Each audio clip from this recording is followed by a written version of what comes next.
Hi everyone and welcome to another YouTube video of mine. My name is Sarah Glatzhofer, but you can just call me Sarah. And today we will be doing a book review. But if you have seen my past 3 videos, I was someone else. But as you can tell, my background has changed slightly. It's no longer books behind me. I have moved everything to my current room. So my sister has moved back home, which means everything went a bit topsy-turvy. Basically, so when she left, I moved into her room. But luckily my parents are like, no, it's unfair for you to move back because we don't know how long she'll be staying here. She might be leaving in 2 weeks. She might be leaving in 5 years. Who knows? But yeah, so basically when she did move, I moved my bed and everything in this room, her old bedroom. But I left my desk in my old room and kind of made it as like a little study corner. So then it would be separate from my bedroom, so it would be like, this is my workspace, this is my sleep and chill space. But we change. And it does mean, sadly, the background is different. Right now it's pretty much plain. You can see a tiny bit of my calendar for this month of October. It should hopefully get a bit more filled as the weeks go by. But yeah, this is the reason why the environment, that sounds very professional, the setting is different because I had to move. But I've made it all nice, which is also a reason why it's been a while since a video, because where I put my desk, I didn't like it and it would stress me out and everything was just going shh. And finally this weekend I've moved everything and I was like, perfect, now we can film. But who knows, maybe in a few weeks time I'll move again and change the background once again. But yes, let's get on with this video. Today we will be reviewing 2 books which I read this September, which are this one, 7 Days in June by Tia Williams, and this one, Talk Bookish to Me by Kate Bromley. So both these books are romances. They're actually quite both second chance romances, I just realised at this moment of time. But yes, second chance, but we shall first talk about this one, 7 Days in June by Tia Williams, as it was the first book I read this month. Of course, last month I read more books. I read 5 books. Last month being August. And the month that's just come and gone, I've only read 2. The reason for that is because at the start of August I was on holiday, there was no Wi-Fi, so it was so much easier to read 5 books, whereas being back here, I've started a new job. It's exciting. And I've been seeing friends, which is nice, and I've just been quite busy. Also my sister's come back, so it's just been like, So I've only managed to read 2 books this month, but hey ho, sometime it might be 1, sometime it might be none. I hope not.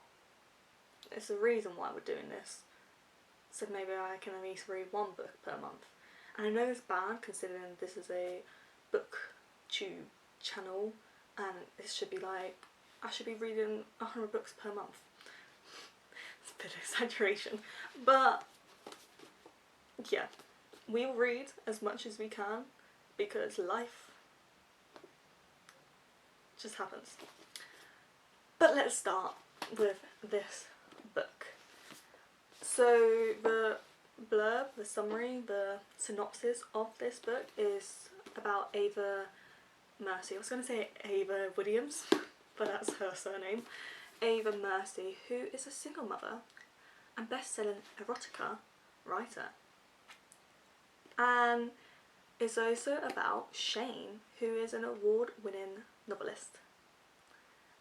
and basically they two end up bumping into each other in New York at an event, and there's tension, sparks flying, and they haven't seen each other since 15 years before, when they were teenagers, and they spent 1 week together and fell madly in love, which is kind of, I didn't realise they had spent 1 week together before, and then again it was 1 week, which evolved into more weeks, because it is a romance, and the only reason a book can be in a romance genre if the two main love interests get together and have a happy ever after. Otherwise, it can't be counted as a romance.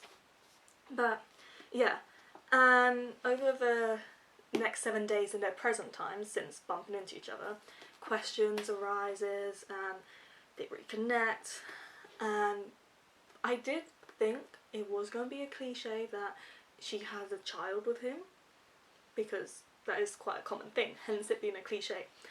But no, we do find out she does have a child with someone else, pretty much straightforward, and she's like 12 in present day, which of course it cannot be his child because their first bump in was 15 years ago. But I must say, this book, I absolutely love this book. If there's anything you want to read this book. Especially if you like romances, read this book. And I know you'll probably be like, oh, I really want to read in June, which is something I really want to do. I wanted to read in June, but June came and June went and I didn't read. And I was like, it's fine, I read in July. July came and it went. And in August, why did I take this book with me? It was in my bag, but then I had to take a book out. And unfortunately it was this one. But who cares? Now I have longer time to spend on this book, because then this book would have been in the video with 4 other books, and no. Now there are many reasons why I enjoyed this book. For starters, the formatting. I feel like you could tell I did creative writing because it talked about formatting. So the formatting of how the chapters are split, it's really easy to know where we are in their present day, because the title, that's what it's called, the title suggests 7 days in June. So we know from a title that the timeline is 7 days in June. So Tia Williams structured the book really well done, so the reader will know where we are in the point of time. So for example, right from the start it says Sunday, and then we have a few chapters in Sunday, and then it will be like the next day and so on, and then a few days after Tuesday. So we go Sunday, Monday, Tuesday, so on, which is nice. I was kind of shocked to see that the chapters had titles, because it's actually kind of unique and rare for romances and adult books to have the chapters titled, because it's a more common thing for children books or YA, between, not really YA, because the Hunger Games didn't really have title chapters, but Percy Jackson does. But Percy Jackson isn't a YA book, it's a bit under. I still love them and I will still read them. So it is quite rare to see an adult book have that, but it was also a really nice thing, because it's just like a little, oh, this is what this title's going to be about. Don't know what it is. So it's nice to know. What I also like is all her characters are fully fleshed out. Even the side characters who aren't. So there's quite a few side characters. For example, Ava's daughter, Audrey. Bear with.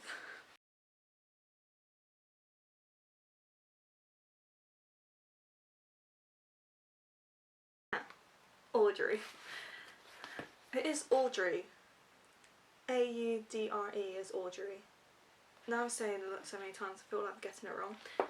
So Audrey, the daughter, she's a side character, but she's a bigger side character as compared to Ava's mother, whose name I've forgotten, but she's a smaller side character.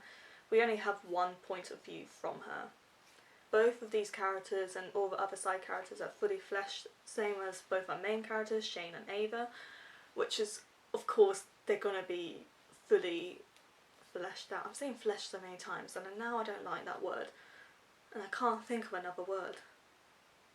I'm such a great writer, not being able to think of other words. Once this video is done, I'm going to be like, oh, I could have said this, this and this. Anyway.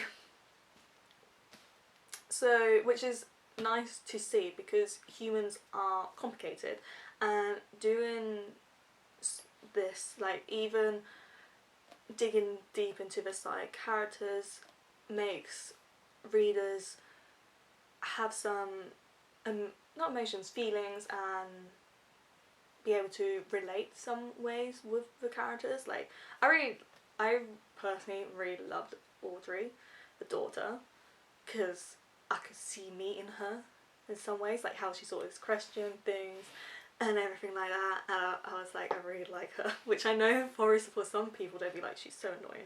She understands the world, which is something that you might not expect a 12-year-old to understand, because you kind of want a child to be happy and live life innocently as much as possible, but she understands the world, all its complex things, which is something I really like of Audrey. But we're getting past the point. I really like William's fully digging down, because, like I mentioned, it makes the reader be able to relate with these characters and also fully more understand where they're coming from. So if you don't agree with a certain action, it's a bit more, okay, they're probably behaving in this way because, of course, of this. Instead of it being like, they did this, why? I don't know why. They just did it because I said they did it. But, yeah. I also love the romance between Ava and Shane. I think it was really cute, and I do love second chance romances, but also with them finally questioning things that happened when they were younger, and I won't spoil it. It was quite like, it was kind of sad, because like they could have, if some things didn't happen, they probably could have maybe not really lasted that long, but could have lasted a bit longer, which then could have meant them bumping into each other wouldn't have worked, which is bad. And also Ava might not have ended up having her child, or might have a different child. But yeah, so in a way, like, they're accepting as well what has happened, because in a way it had to happen for them to reach this point. Now, I've really wanted, that's a lot of reallys, wanted to give this book 5 stars, and I was gonna give it 5 stars. I was reading it and I was messaging my best friend. I was like, this book, good, you need to read it. For her to be like, that's fine, my friend actually didn't like it. I was like, what? Which just shows everyone has different opinions. And she was like, that's why she asked how you were getting on with it, because, you know, but I really enjoyed it. And I think I also enjoyed it from a writer's point of view of, it's nice seeing other writers, like, you know, that Tia Williams really took time and took care of this book and actually put her whole focus on it to make it as perfect as she could. So it's a nice thing to see. Anyway, I was going to give this book 5 stars, but I must say the ending for me was rushed, personally. And yeah, I just felt, so you know in most romances, before the ending, the two couple, before they're like, me and you, we're settling down, we're getting together, the end, this is us. Nothing more, nothing less. Yeah, they have like a little, that of course happened. But then that ended, and then there was an epilogue. And in the epilogue, it goes through many different days, and for them to then end up with each other. But I just felt like it was rushed, which I do kind of understand maybe why Tia Williams didn't develop it more into a few more chapters and then had a different epilogue or something, because maybe then it would have been going into a cycle and that could have been a bit boring. But unfortunately that did end up making me feel that it rushed a bit too much, and I just kind of would have liked to see a bit more of a development of them getting together. But then again, like I said, it could have then gone into a cycle, and that's boring. I'm not going into a cycle, so there's understanding on that point of view. But yeah, besides that, I really enjoyed it, even though it had a prologue, which I know many people like them for a prologue. Put a prologue if you want to. I do feel like when you've written more than one book, I don't actually know, this is not her first book, I don't think. No, it's not her first book. I do feel like when you're a bit more established writer, you're more likely and able to break the rules. Like one of the rules is don't write a prologue, because a prologue's pointless. People skip prologues because it's like it has nothing to do with it. It's like, no, read the damn prologue, because it just gives a little more, another layer to the character, another understanding.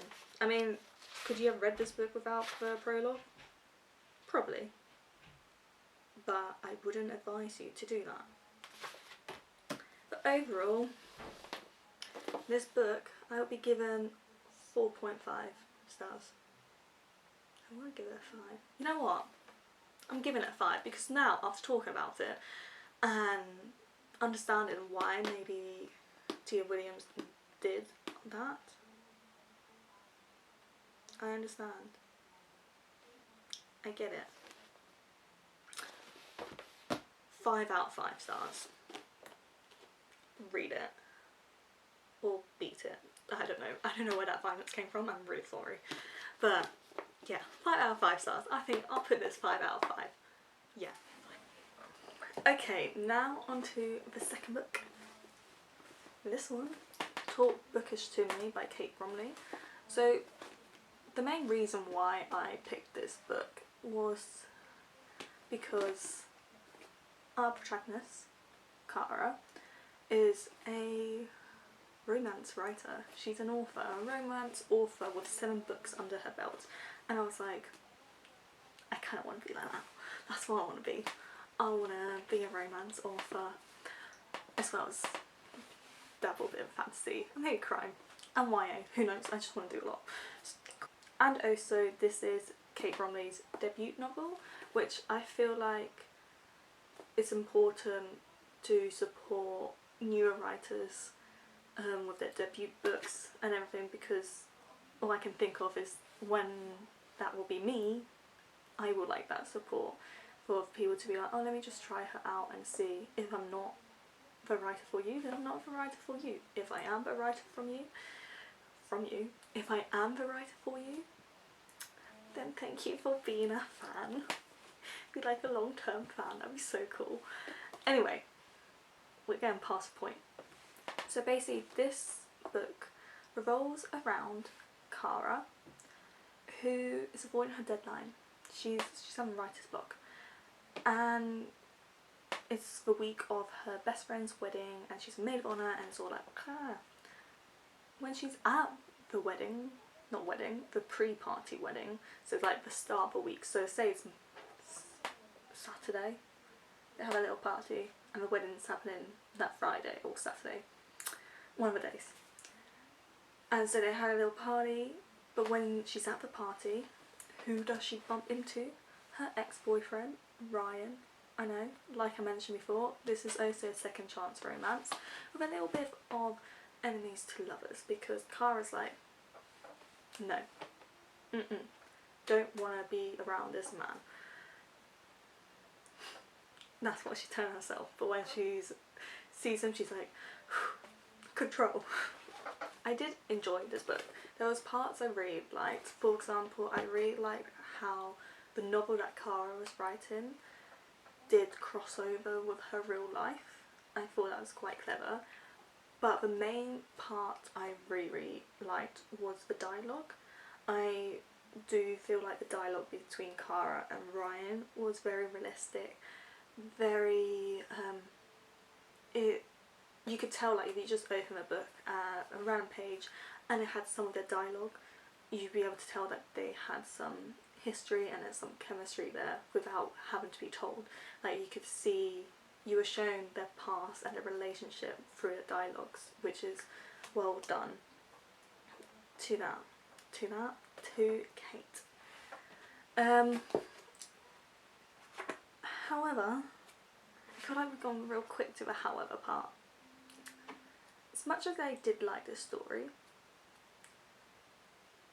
I do feel like from a mid-end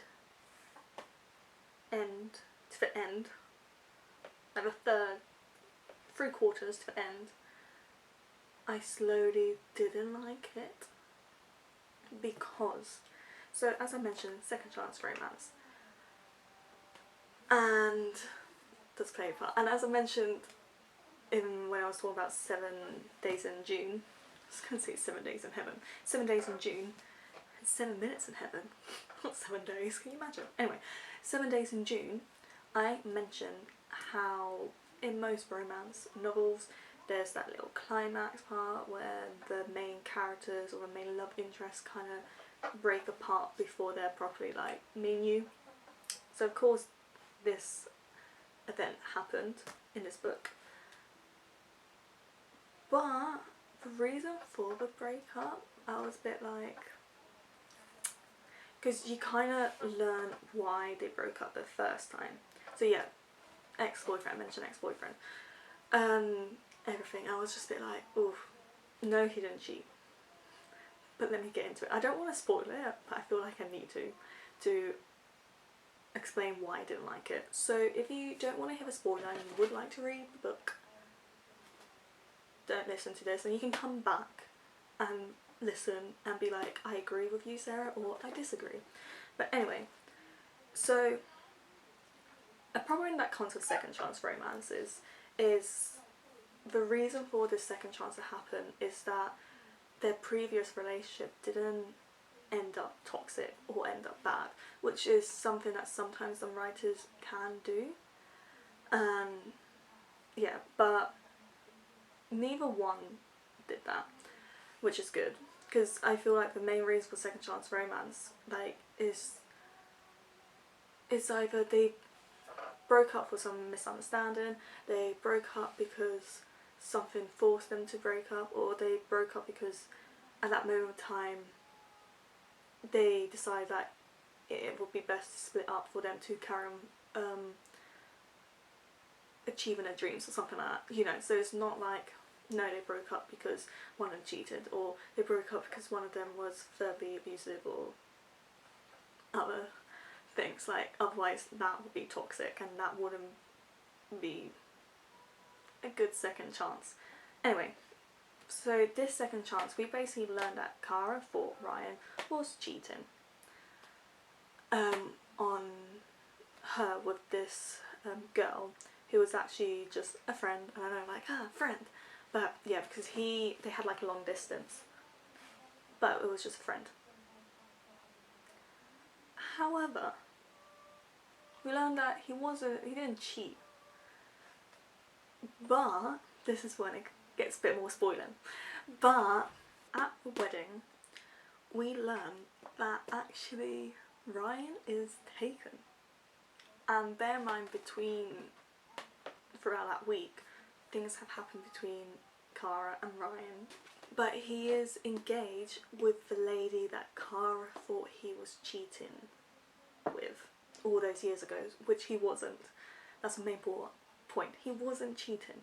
But now, not technically, now he has cheated on this lady, and Kara is technically the mistress, let's say, or the other person, the other woman. And yeah, it was quite like, he does explain that they just got together, but it's never very serious. They're also engaged, but she pretty much like forced the ring on her finger, and he was like, I'm gonna break up with her and everything. But it was just like, no, because it just, he just sees, it still gives that he's still the bad guy, and Kara technically didn't know, so in a way he's kind of cheating on her as well without her realising, because he was with someone else even though he was saying, no, I was gonna break up. But I feel like it would have been the dilemma of them breaking up, because them getting back together, I couldn't see that. I couldn't see it as a realistic thing, especially as before Kara was so like, he like cheated on me when he didn't, but now he's pretty much has done those actions, and she, without realising, was a part of those actions. Therefore, saying all this, unfortunately I would give this book, I'm going to put it up by 0.5. I will give this book a 3. No, I think 2.5. Maybe because of that, because I feel like it messed up with the second chance part. And also, yeah. But I want to give it a 1 or 2. I'm leaning to 3. Mainly because I do see potential in her. And this book did come out a few years ago. This book came out 2021, so 2 years ago, so she does, I believe, have 2 others. And I think I would read like another one of her books, because I do feel like she does have potential of being a great author. It's just annoying of that choice in the plot. That's something I wouldn't do. And maybe other people would be like, oh no, I was fine with it. I still liked it, which is personally fine. But I personally didn't like that part of the plot, which, it's sad. But hey ho, we live and we move on. Now I'm going to recommend these 2 books depending on how you're feeling, like what you want to read, even though I kind of spoiled one, sorry. But who knows, maybe you still want to read this one. Anyway, and I know they're quite similar because they're both second chance romances. Unfortunately this month, in September, so technically last month, it was mainly just romances which I read, but sometimes be different. I do read quite a bit of romances, that is my go-to, but the month before we did have a bigger, you know, I do have some fantasy books I need to read, but we'll get there when we get there. Anyway, if you want a second chance romance books which dabbles and talks about like mental health, society, and some of the problems that black authors may face in the writing world, then I would recommend this book, 7 Days in June. This is what I recommend. If you would like a book that's a second chance romance with the enemies to lovers trope on top of that, that's a bit more, that's mainly focused more on the romance and doesn't double on other areas, like it's mainly big on romance, then Talk Bookish to me is your book. Those are all the books we have. Yeah. But out of the 2, I would recommend this book. Although I would say keep an eye on this author as well. That is the end of this YouTube video. Remember to like, leave a comment what books you read this month, or what books you're gonna read in this month, October. So when I mean comment the books you read this month, I mean last month, September, and what you're planning to read in October. And don't forget to subscribe, because on this channel we talk about books. We will hopefully do a writing tip video soon. We're getting there. We're getting there. I've sorted my room out. I'm writing things what to do on my calendar. we're slowly getting there. If I don't write it down, I'll forget. There's too many things. It's like, don't know why, my mind's just and yeah, if that's something you like. And also there'll be sometimes just random videos of what I do in my month. Unfortunately I didn't film a lot in September, even though I did do quite a bit in September. I just forgot about the filming part. You can tell I'm not used to this life. Who knows, we'll see how it goes. And yeah, that is all. I hope you have a good day, a good week, a good month. Until next time. Bye. Ah.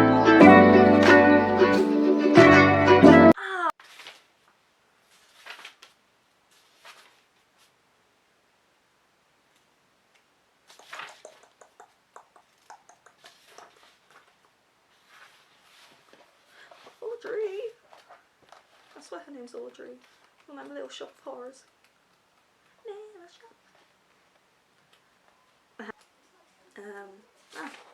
Nope. Ah. Yeah. If you want a book that is more kind of cutesy, not that it's bad, a second chance romance, there.